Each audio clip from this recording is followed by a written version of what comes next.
آیت نمبر ہے 156۔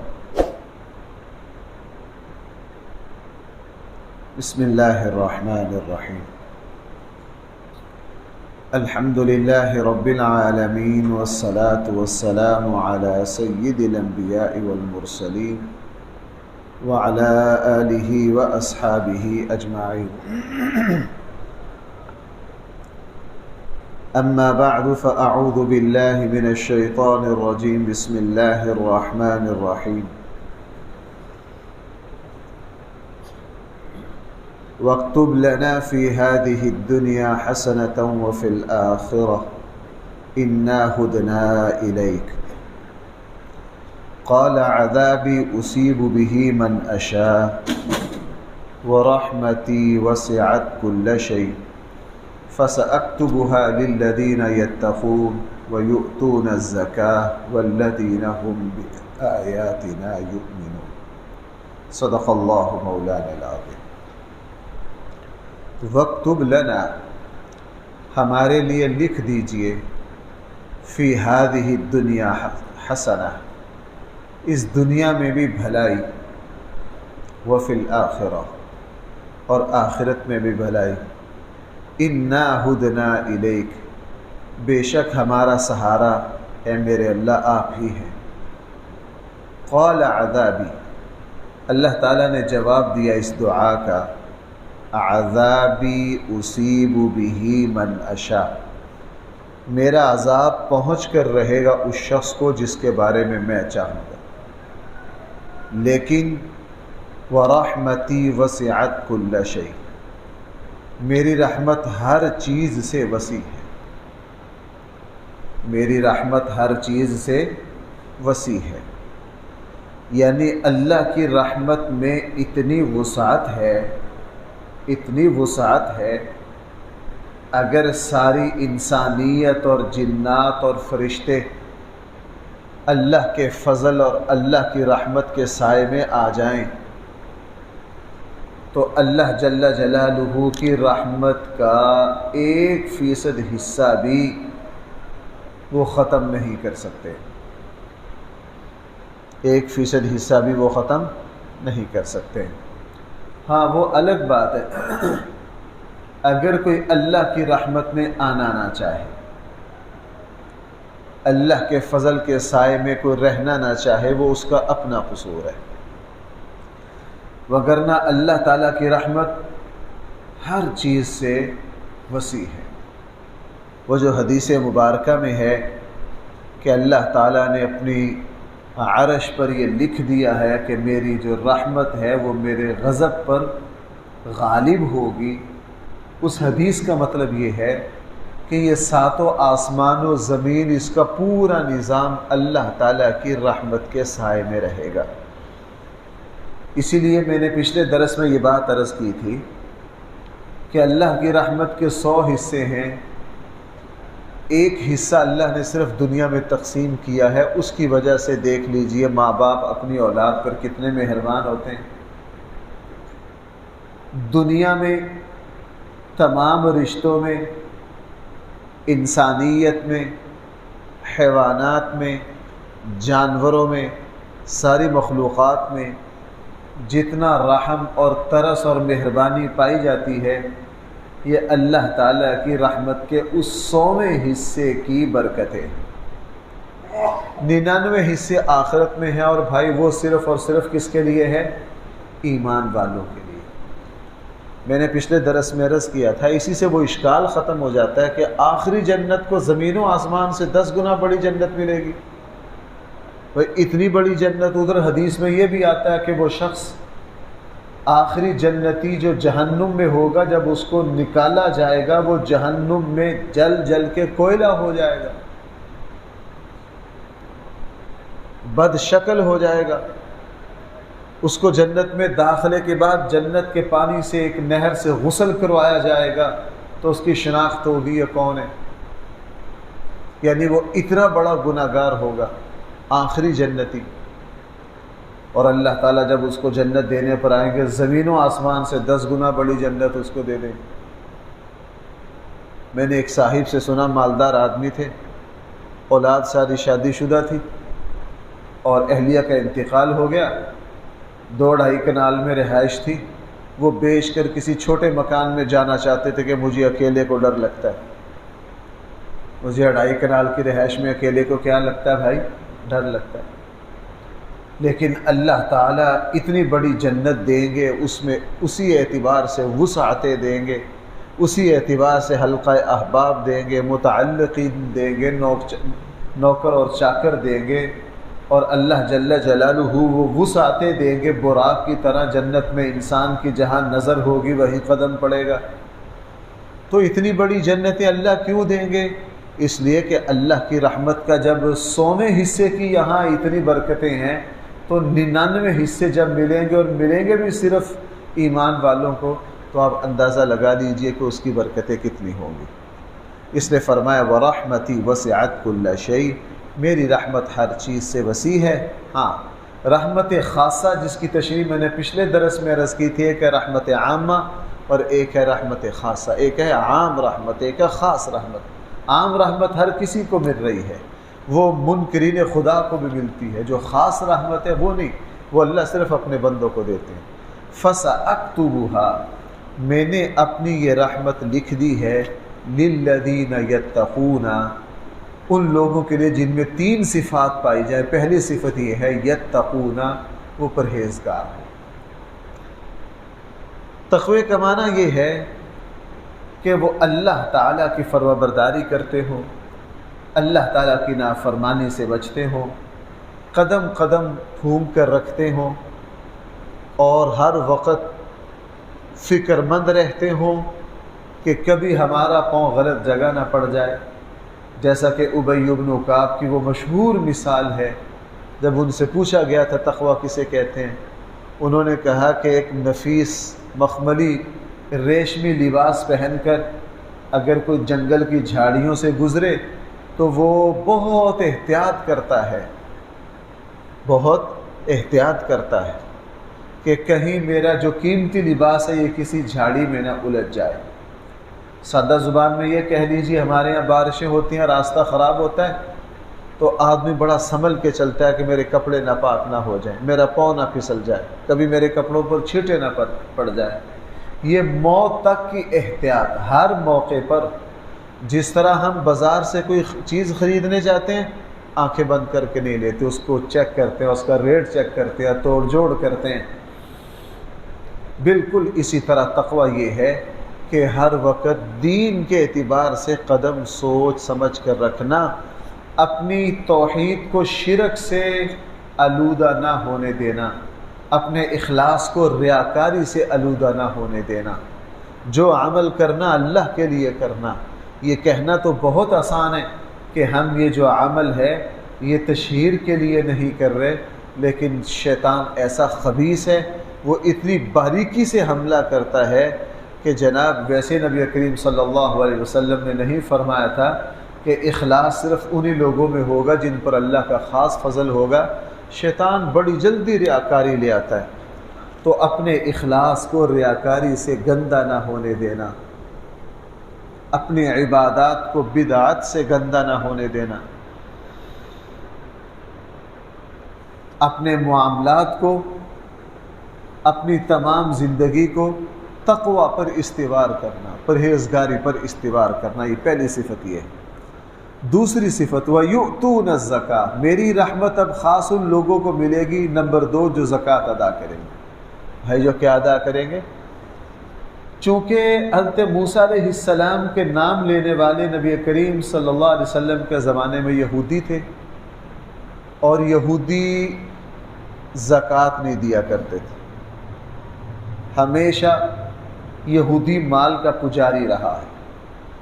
یہ زکوٰۃ الٹا سود دیا کرتے تھے، اور سود پر لوگوں کے مالوں پر ہاتھ ڈالا کرتے تھے۔ جب یہ نماز پڑھتے نماز میں رکوع نہ کرتے، نماز میں رکوع نہ کرتے۔ ہمارے یہاں بھی آج کل پڑھے لکھے لوگوں میں چلا جائے، وہ بس وہ معمولی سا جھکیں گے، میری کمر میں درد ہوتا ہے، نماز کی اہمیت کا پتہ ہو تو خود جھکنا آ جائے. نماز کی اہمیت کا پتہ ہو. میرے جاننے والے ہیں کئی سال پہلے، تقریباً 2010 کی بات ہے، وہ ماشاءاللہ اس وقت ہی کرسی پر نماز پڑھتے تھے. 7-8 سال ہو گئے تھے کرسی پر نماز پڑھتے ہوئے. یہاں ایک جگہ میرا بیان تھا، میں نے اس بات کو بیان کیا. وہ کہنے لگے جب مجھ سے پڑھی نہیں جاتی. میں نے کہا یار یہ بات نہیں ہے، 45 سال کی عمر میں نہیں پڑھی جاتی تو کب پڑھی جائے گی. بہرحال کہنے سے نماز لگ گئے پڑھنے. اب تقریباً ان کو 11-12 سال ہو گئے صحیح نماز پڑھتے ہوئے. میں نے کہا جناب جو 7-8 سال کرسی پر بیٹھ کر پڑھی ہے ان کو دہرا لیجئے. اب آپ کو 10 سال ہو گئے بغیر کرسی کی نماز پڑھتے ہوئے. میں یہ نہیں کہہ رہا کہ جو حضرات کرسی پر بیٹھ کے نماز پڑھتے ہیں وہ غلط ہیں. ہمارے یہاں عموماً 70 پر جو حضرات ہیں ان کو گھٹنوں کے مسائل پیدا ہو جاتے ہیں. چلنے پھرنے میں تو وہ ٹھیک رہتے ہیں، لیکن چونکہ گھٹنوں میں درد ہو جاتا ہے اور رکوع سجدے میں بطور خاص گھٹنوں پر وزن آتا ہے، سجدہ کرنا مشکل ہوتا ہے. جو معذور ہیں میں ان کی بات نہیں کر رہا. جو 70 والے ہیں ان کو تو زیب دیتا ہے، 70 75 80 پر پہنچ رہے ہیں، جی ٹھیک ہے عمر ہے. ماشاءاللہ یہاں 30 سال والے کرسی پر بیٹھ کے نماز پڑھنے لگ جاتے ہیں. ہمارے یہاں جو بیویاں نا، اگر بیویاں 50 نماز پڑھنے آتی ہیں نا، وہ کہتی ہیں کرسیاں 60 ہونی چاہیے. کرسیاں کتنی ہونی چاہیے؟ 60 ہونی چاہیے.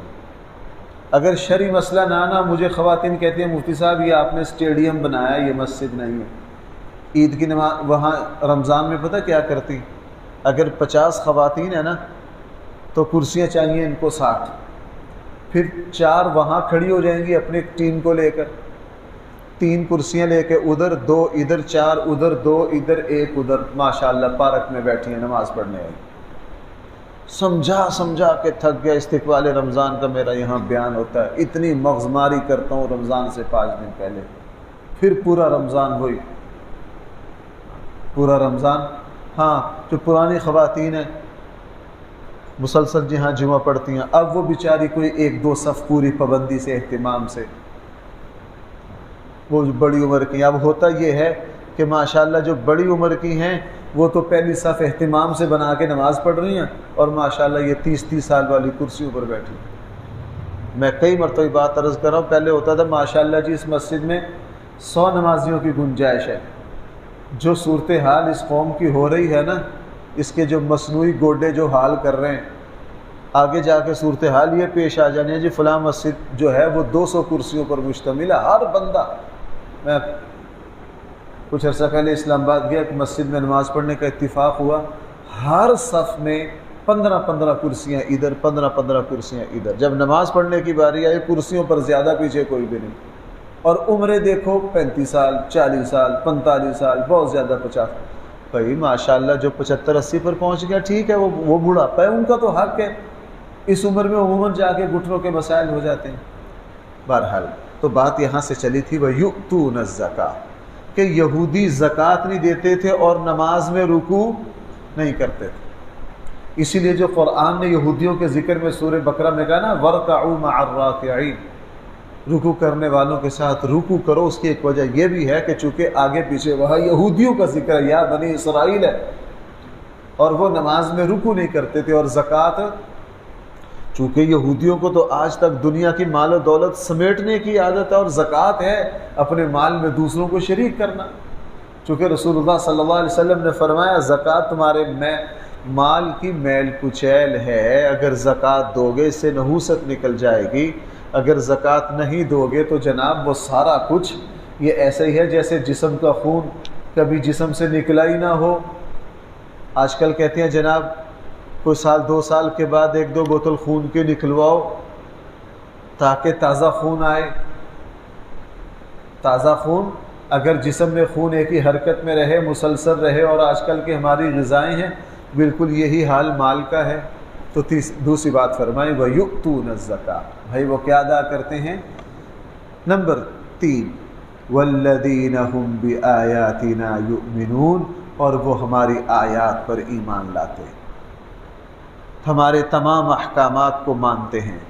اس طرح نہیں جس طرح یہودی، چونکہ یہاں حضرت موسیٰ کی دعا ہے. قرآن یہودیوں کے بارے میں کیا کہتا ہے؟ اَفَتُؤْمِنُونَ بِبَعْضِ الْكِتَابِ وَتَكْفُرُونَ یہودیوں نے کبھی بھی آسمانی دین کو پورا نہیں مانا، آدھا مانا آدھا نہیں مانا، پسند کا مانا، جو پسند نہ آیا اس کو نہیں مانا۔ قرآن نے فرمایا والذین هم بآیاتنا یؤمنون، تیسری میری رحمت خاصہ ان لوگوں کو ملے گی جو ہماری آیات پر ایمان لاتے ہیں۔ اسی لیے حقیقت یہ ہے کہ یہ دعا تو مانگی سیدنا موسیٰ کلیم اللہ علیہ السلام نے، لیکن اس پر پورا اتری ہے نبی کریم صلی اللہ علیہ وسلم کی امت، اس پر پورا اتری ہے نبی کریم، لہٰذا یہ برکتیں اس امت کو ملی ہیں۔ اللہ کی توفیق سے اس امت میں آج تک زکوٰۃ دینے کا کچھ نہ کچھ عمل جاری ہے، تقوی کچھ نہ کچھ ہے، اور اللہ تعالیٰ کے سارے خصوصاً اس امت میں یہ نہیں ہے افتؤمنون ببعض الکتاب کہ یہ بعض آیات کا انکار کر دیں، عمل نہ کریں وہ الگ بات ہے، لیکن کسی کو انکار کی جرت نہیں، انکار کی جرت نہیں۔ یہودی تو مانتے نہیں نا، کتاب کے صفحے پھاڑ دیتے تھے نا، اس کو ختم ہی کر دیتے تھے کہ کسی کو پتہ ہی نہ ہو۔ یہ چار خوبیاں بیان کرنے کے بعد پھر قرآن کریم نے یہاں نبی کریم صلی اللہ علیہ وسلم کی 9 صفات بیان کی ہیں۔ بھائی کتنی صفات بیان کی ہیں؟ چونکہ موسیٰ علیہ السلام اللہ کی رحمت مانگ رہے ہیں، وَاكْتُبْ لَنَا فِي هَذِهِ الدُّنْيَا حَسَنَةً، تو یہودیوں کو کہا بدبختو تمہارے نبی دنیا اور آخرت کی بھلائیاں مانگتے گئے ہیں اللہ سے، دنیا اور آخرت کی بھلائیاں اس وقت تک نہیں مل سکتی جب تک اس آخری نبی کو تم جانو پہچانو نہ اور ان پر ایمان نہ لاؤ۔ باقی ہم آخری نبی کی اتنی خوبیاں اس کتاب میں بیان کر دیتے ہیں کہ تم کل قیامت والے دن یہ نہ کہہ سکو کہ ہمیں آخری نبی کی شناخت نہ ہو۔ یہ جو اللہ کے نبی کی شناخت ہے نا، میں آپ کو سچ بات عرض کروں، اگر اس کو بیان کیا جائے نا پہلی آسمانی کتابوں کے اعتبار سے، تاریخ کی شہادتوں کے اعتبار سے، قرآن کریم کے اعتبار سے، تو پورا ہفتے کے درس اس پر لگ سکتے ہیں۔ قرآن کریم نے پہلے یہاں 9 صفات رسول اللہ صلی اللہ علیہ وسلم کی بیان کی، فرمایا الذین، یہ رحمت خاصہ ان لوگوں کو ملے گی یتبعون الرسول النبی الامی، 3 خوبیاں آ گئیں، جو اتباع کریں گی اس ہستی کی جو رسول بھی ہے، نبی بھی ہے اور امی ہے۔ یہ 3 خوبیاں آ گئیں۔ نمبر 1 وہ رسول ہے۔ رسول کا معنی یہ ہے کہ اس کے اوپر اللہ تعالیٰ کی طرف سے نئی کتاب اترے گی۔ یہودیوں کو بتا دیا کہ یہودی اور عیسائی دونوں کو بتا دیا کہ اس رسول پر جو آخری رسول ہوں گے بھائی، ان پر کیا اترے گی؟ کتاب اترے گی، نئی شریعت اترے گی۔ النبی، وہ نبی بھی ہوں گے، اس لیے ہمارے آقا صلی اللہ علیہ وسلم رسول بھی ہیں نبی بھی ہیں۔ رسول بڑے کو کہتے ہیں، نبی چھوٹے کو کہتے ہیں۔ نبی کا کام اللہ تعالیٰ کی طرف سے اترنے والی وحی دوسروں تک پہنچانی ہے، اور رسول اسے کہتے ہیں جس نے وحی بھی پہنچانی ہے اور اس کے اوپر آسمان سے کتاب بھی اترنی ہے، نئی شریعت بھی اترنی ہے۔ نبی کریم صلی اللہ علیہ وسلم رسول بھی ہیں اور نبی کریم صلی اللہ علیہ وسلم نبی بھی ہیں۔ حضرت ابو ہریرہ رضی اللہ عنہ نے پوچھا تھا اللہ کے حبیب سب سے پہلے نبی کون ہیں؟ حضور نے فرمایا آدم علیہ السلام۔ حضرت ابو ہریرہ نے عرض کیا اللہ کے حبیب آخری نبی کون ہیں؟ فرمایا وہ میں ہوں۔ حضرت ابو ہریرہ نے پوچھا اللہ کے حبیب رسول کتنے ہیں؟ ایک روایت میں ہے کہ رسولوں کی تعداد 313 ہے۔ کتنی ہے؟ 313۔ بخاری وغیرہ کی روایت میں یہ ہے، اور دوسری کچھ روایات میں 400 کا بھی ذکر ملتا ہے۔ تو رسولوں کی تعداد 400 سے زیادہ نہیں ہے، رسولوں کی تعداد 400 سے زیادہ، ہاں نبیوں کی تعداد جو ہے وہ 1,00,000 سے زیادہ ہے۔ مشہور 1,24,000 ہے، اگرچہ نبیوں کی جو تعداد والی روایات ہے وہ مضبوط نہیں ہے، اتنی وہ مضبوط نہیں ہے۔ ان میں جو کسی نہ کسی درجے میں کچھ نہ کچھ قابل اطمینان روایت ہے وہ 124 والی ہے۔ ہاں صحیح احادیث میں آ گیا کہ رسولوں کی تعداد جو ہے وہ 313 ہیں اور زیادہ سے زیادہ 400 ہے۔ الامی، تیسری خوبی، وہ رسول امی ہوں گے۔ امی کا لفظی معنی یہ سے ہے، کہتے ہیں ماں کو، بھائی کہتے ہیں کس کو؟ ماں کو۔ عربی میں کہا جاتا ہے ماں کو، اسی سے یہ لفظ نکلا ہے امی۔ ماں کے پیٹ سے جب بچہ دنیا میں آتا ہے اس کو کچھ لکھنا پڑھنا نہیں آتا، اگر وہ زندگی میں سیکھے بھی نہ، اس کو امی کہتے ہیں کہ یہ ماں کے پیٹ سے جس طرح پیدا ہوا تھا بعد میں اسی طرح ہے، اس نے دنیا میں آ کر کچھ بھی لکھنا پڑھنا نہیں سیکھا۔ پورے عرب کو قرآن نے امی کہا ہے اور رسول اللہ صلی اللہ علیہ وسلم کو بھی امی کہا ہے۔ سورہ جمعہ میں کہا هو الذی بعث فی الامیین رسولا، پوری قوم کو امی کہا ہے، چونکہ رسول اللہ صلی اللہ علیہ وسلم خود بھی امی تھے، اور رسول اللہ صلی اللہ علیہ وسلم کے زمانے کے جو عرب تھے بھائی وہ بھی کیا تھے؟ ہاں، اس کے علاوہ یہودیوں میں لکھنا پڑھنا تھا، عیسائیوں میں بالکل لکھنا پڑھنا تھا، اس زمانے میں رومی تھے، ان کے یہاں بالکل لکھنا پڑھنا تھا، مصری تھے، قبطی تھے، ان کے یہاں لکھنا پڑھنا تھا۔ نبی کریم صلی اللہ علیہ وسلم کے زمانے میں عربوں کو چھوڑ کر جتنی قومیں تھیں وہ سب لکھنا پڑھنا جانتی تھی، عربوں کو لکھنا پڑھنا نہیں آتا تھا، اس لیے سارے عرب کو امی کہا جاتا تھا، سارے عربوں کو امی کہا جاتا تھا۔ لیکن چونکہ یہ تھے تو امی، لیکن ان کے حافظے بڑے مضبوط تھے، یوں کہہ لیجئے یہ آج کے زمانے کے ٹیپ ریکارڈر تھے، حافظے بڑے مضبوط تھے، ان کی زبان بڑی صاف ستھری تھی۔ دوسری قومیں جو لکھ کر محفوظ کرتی تھی نا، یہ حافظے پر محفوظ کر لیتے تھے۔ ان کا حافظہ مانا ہوا، یہ بات کے پکے تھے، زبان ان کی بڑی صاف ستھری اور مضبوط، ان کی عربی نکھری ہوئی زبان تھی۔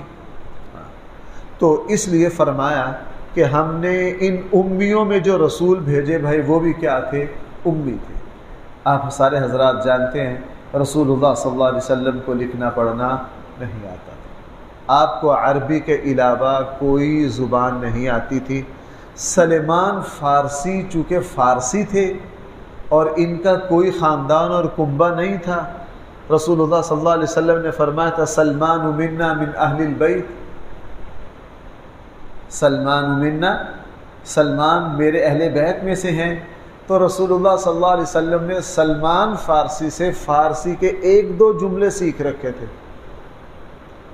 وہ بھی بس کبھی کبھار حضرت سلمان فارسی سے بطور مزاح اور دل لگی کے لیے رسول اللہ صلی اللہ علیہ وسلم وہ جملہ حضرت سلمان فارسی سے بولا کرتے تھے، بس فارسی کا ایک آدھا جملہ آتا تھا۔ لکھنا اللہ کے نبی کو نہیں آتا تھا، زندگی میں اکی دکی مرتبہ صرف اپنا نام لکھا ہے، نام لکھنے سے بندے کو لکھنے پڑھنے والا مانا نہیں جاتا۔ اکی دکی مرتبہ رسول اللہ صلی اللہ علیہ وسلم نے، وہ صلح حدیبیہ کے معاہدے میں بھی ہے، جب حضرت علی نے حضور کا نام کاٹنے سے انکار کر دیا تھا، رسول اللہ صلی اللہ علیہ وسلم نے پھر خود لکھ دیا تھا محمد بن عبداللہ، بس اللہ کے نبی کو دوسری زبانیں اللہ کے نبی کو نہیں آتی تھی، امی تھی، اور ساری جو قوم تھی وہ بھی امی تھی، ان پڑھ تھی۔ یہ ایک، میں آپ سے ایک بات عرض کروں، یہ قدرت کا عجوبہ تھا ایک، کہ پوری دنیا کی پڑھی لکھی اقوام میں اس قوم میں اللہ کا ایسا نبی آئے جو قوم امی ہے اور وہ نبی بھی کیا ہو۔ اسی لیے ہرقل کے پاس جب اسلام کا دعوت نامہ پہنچا، اس نے ساری صورتحال معلوم کی، تو ہرقل نے دو باتیں کہیں۔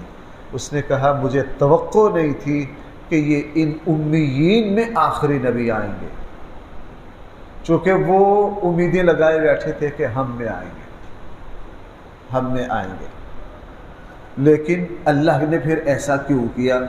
اللہ جل جلالہ نے ان کو امی بنا کر اور ایک ان پڑھ قوم میں سے اس نبی کو پیدا کر کے اس کو عظیم الشان معجزہ بنانا تھا نبی کریم صلی اللہ علیہ وسلم کا، تاکہ لوگوں کو سمجھ آ جائے، تاکہ لوگوں کو کیا آ جائے؟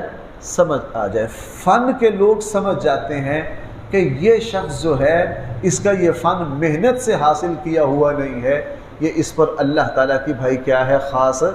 ہمارے یہاں اس طرح کے واقعات ہوتے رہتے ہیں، بعض لوگوں کو ریاضی کے کلیات ان پڑھ ہوتے ہیں، ان کو یوں آتے ہیں کہ عقل حیران ہو جاتی ہے، انہوں نے کسی سے نہیں سیکھے ہوتے، عقل کیا ہو جاتی ہے؟ حیران ہو جاتی ہے۔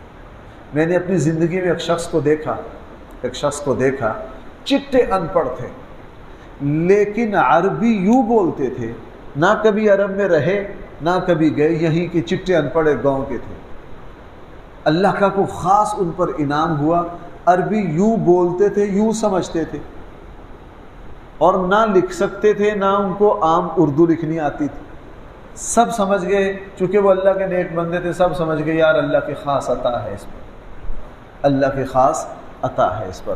اب نبی کریم صلی اللہ علیہ وسلم امی ہو کر جس وقت، اچھا اگلی بات یہ ہے کہ 40 سال تک رسول اللہ صلی اللہ علیہ وسلم عام عربوں کی طرح امی رہے. 40 سال سے پہلے کسی نے نہیں کہا کہ اس نبی کی زبان پر، اس نوجوان کی زبان پر ایسی ایسی باتیں آتی ہیں، نہیں، عام نارمل تھی. ہاں کردار کے اعتبار سے تو اللہ کے نبی نبوت سے پہلے ہی بہت اوپر تھے. بات ہو رہی ہے زبان سے علم کے جاری ہونے کی. علم کا چشمہ جس دن وحی اتری، نبوت ملی، تو سارا عرب حیران رہ گیا کہ اس کی زبان مبارک سے علم کا ایسا چشمہ جاری ہوا ہے. وہ تھمنے کا نام نہیں لیتا. زبان مبارک سے ایسے ایسے کلمات نکلیں کہ بڑے بڑے عرب پھڑک جائیں، اور زبان مبارک سے کلمات سن کر بڑے بڑے شعراء دنگ رہ جائیں. اور آج دیکھو بھائیو، آپ حضرات کے لیے پتہ نہیں یہ دلچسپی کا سامان ہے یا نہیں، لیکن ہمارے لیے بھائی یہ بڑا دلچسپ، یہ قدرت کا معجزہ ہے. کوئی نبی میرے علم میں نہیں ہے کہ جس نبی کے جملوں کو سنبھالنے کے لیے 5 لاکھ بندے کی ضرورت پڑی ہو. بھائی ذرا متوجہ ہوں، اس جو بات میں کہہ رہا ہوں اس کی ذرا گہرائی کا احساس کریں. کوئی نبی ایسا نہیں ہے کہ اس نبی کے زبان سے نکلنے والے کلمات کے لیے کتنے افراد درکار ہوں؟ 5 لاکھ. رسول اکرم صلی اللہ علیہ وسلم نے زندگی میں جو باتیں فرمائیں ان کو سنبھالنے کے لیے امت کے 5 لاکھ افراد کو ڈیوٹی دینی پڑی. آپ اس امی کا اندازہ لگا لیجیے. محدثین اور سندوں میں جتنے رجال کے نام آتے ہیں، اس پورے ریکارڈ کو محدثین نے جب جمع کیا تو حیران رہ گئے کہ یہ تو 5 لاکھ افراد ہیں. کتنے افراد ہیں؟ 5 لاکھ افراد. اور آپ حضرات جانتے ہیں رسول اللہ صلی اللہ علیہ وسلم کے صحابہ نے اللہ کے نبی کے ارشادات کو محفوظ کرنے میں کتنی محنت اٹھائی، کتنی محنت اٹھائی. اور ایسے ایسے کلیات رسول اللہ صلی اللہ علیہ وسلم کے جوامع الکلم، شاید آپ حضرات میں سے کسی کو یاد ہو 3-4 سال پہلے میں نے ربیع الاول میں اللہ کے نبی کی اس خوبی پر 4 جمعے کی تقریریں کی تھیں، جوامع الکلم، کہ رسول اللہ صلی اللہ علیہ وسلم کی زبان مبارک پر جامع ترین جو کلیات آئے، ایک ایک جملہ ایسا ہے ساری انسانیت کی فلاح کے لیے وہ ایک جملہ ہی کافی. وہ کیا ہے؟ ایک جملہ ہی کافی. تھے امی لیکن زبان مبارک سے قرآن کریم سارا اللہ کی ہم نے تو اللہ سے نہیں سنا، ہم نے تو جبرائیل سے نہیں سنا بھائی، ہم نے تو قرآن کس سے سنا؟ ہمیں تو نبی کریم صلی اللہ علیہ وسلم کے ذریعے ملا. اس نے تیسری خوبی یہ فرمائی الذین یتبعون الرسول، یہ وہ رسول ہیں، تم اس رسول کی اتباع کرو جو رسول بھی ہیں، نبی بھی ہیں اور امی بھی ہیں. اللہ تعالی ہم سب کو صحیح فہم عطا فرمائے. یہ سلسلہ کلام چل رہا ہے انشاءاللہ کل سے. الحمدللہ رب العالمین والصلاة والسلام على سید الانبیاء والمرسلین وعلى آلہ واصحابہ اجمعین. ربنا آتنا فی الدنیا حسنہ وفی الآخرة حسنہ وقنا عذاب النار. ربنا ظلمنا انفسنا وان لم تغفر لنا وترحمنا لنكونن من الخاسرین. صلی اللہ تعالی علی خیر خلقہ سیدنا و مولانا محمد وآلہ واصحابہ اجمعین.